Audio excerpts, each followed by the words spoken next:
Founder Friday with Caroline England from Featherbed Tales. We've just been for an open water swim. We have indeed. And how did you find it? I found it very tiring. It was gorgeous. It was absolutely gorgeous. Well, before we get on to Featherbed Tales, why do you go open water swimming? What gets you here? I love it. It makes me feel alive. It washes away all those petty annoyances that sometimes feel like the weight of the world.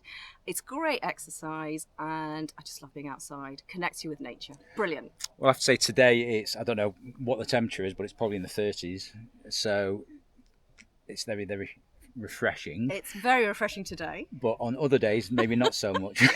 On a winter's day, February in particular can be, pretty quiet, pretty cold, but one doesn't tend to stay in the water very long in those days. So, just outside Glossop, Yep. Featherbed Tales is based in Manchester, but you obviously know this neck of the woods really, really well. Over this way, you can't see it on the camera, but sort of in that kind of area, you've got Featherbed Moss, which is what the business is named after. It is. And that's because why? So Featherbed is an area that I have been up to on many, many occasions, walking up there, and it's a great place to reflect, to think about what you're doing. And I guess I've done loads of planning up there for the business and thinking about what the plan is, really. You can walk up Kinder Scout and write some poetry too. Absolutely, yes, and I have done that, particularly in COVID, many times. So the origin story for Featherbed Tales was you heard your friend's voice coming out of a book. Yes. Tell me very briefly about that. So a good friend of mine died, and she'd left behind a young son. He was only about 4.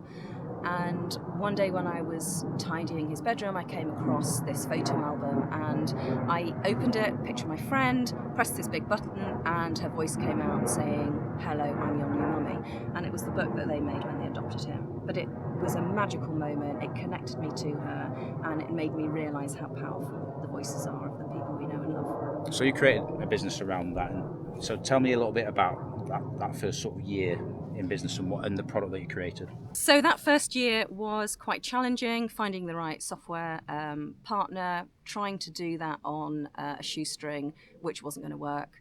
Found a great partner in Bad Dinosaur in Edinburgh, found a great illustrator in South Africa, and we developed the tech and the stories, and we launched with initially 5 beautifully illustrated children's storybooks. So the idea is that you would read along with the child, presumably.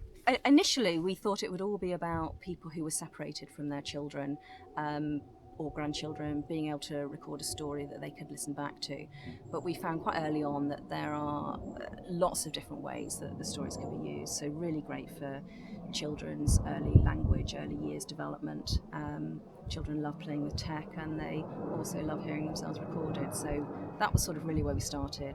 But obviously we've grown in different ways since then. So you've had Innovate UK funding. Yes. And how's the business sort of evolved in the last 18 months, say? So the Innovate UK funding has made a massive difference to us, and it's really helped us to develop our product market fit. We developed talking photo books, which enable people very quickly, very easily to create their own photo books with their own photos in them. And then you've got the photos that share the event, and you can then tell the story in your own voice. And these are being used for lots of different purposes, for social stories, but also for creating forever memories and legacy. So the kind of organisations you work with might be hospitals, hospices. Absolutely. And that's not a bad word to create a business around that, right? Because at the end of the day, we need to accept that these are products that people need, that are enhancing people's lives. Yes, absolutely. We, I think initially were a bit hesitant about approaching organisations, but having heard Rob Burrow talking very eloquently about not being able to read a story to his children, we realised that actually there's some massive value in Featherbed Tales for all sorts of people, and we now work with quite a lot of hospices around the country, enabling people to create those memories, but also organisations, as you say, like hospitals, who use the books in quite a different way. So we're outside Glossop, but you're based in Manchester, Yep. and you found the ecosystem in Manchester to be particularly helpful. Yes, really helpful.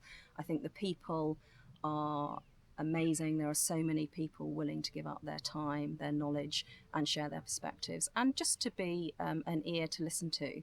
And when you're a founder, particularly when you're a solo founder, that is worth its absolute weight in gold.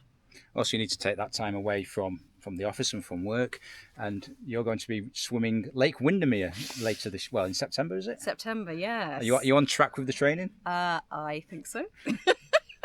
How far have we swum today? We did the length for this and then back again, didn't we? Yeah, less than a mile. Less than a mile. So you're doing what, 15 of those? It's 11 miles, 17k. So, well, assume I swim it in a straight line, which is it's anybody's guess whether I will do that. I might do 20 miles by the time I'm finished. But which actually brings us on to one of the things that happened to you earlier in your life, or fairly recently, where you were on the start line to swim Lake Coniston. Yep. And there was a lady next to you wearing a wetsuit and a hat. Yep. And then you heard a voice. I did. I heard a voice, and instantly I knew that we'd been friends as teenagers. And it was astonishing because from looking at her, I would never have recognised her. We hadn't probably been in contact for probably 25 years, and it just helped unlock lots of memories of all the fun outdoor stuff, a bit like this, but perhaps on a colder day, that we used to do together. And it just cemented for me how important our voices are and what power they can have. And who was that person? So that was a woman called Jo. She's a doctor. She lives in the Lake District. And we had, as 16-year-olds, been on an expedition to Norway together, where we crossed the Jostedal ice cap, and we took a canoe with us because we were supposedly following in the footsteps of the old explorers like Slingsby. Oh, nice. But that serves to show that the power of voice is so important, which is what brings us back to the business. Yeah, absolutely, because I hadn't heard her voice for many, many years, and it was an instant realization, an instant connection. And that's one of the things that we think is so special about people's voices, and why capturing them and connecting with people, when they're still with us, when they're in another part of the world, and also when they've died, why that's such an important thing.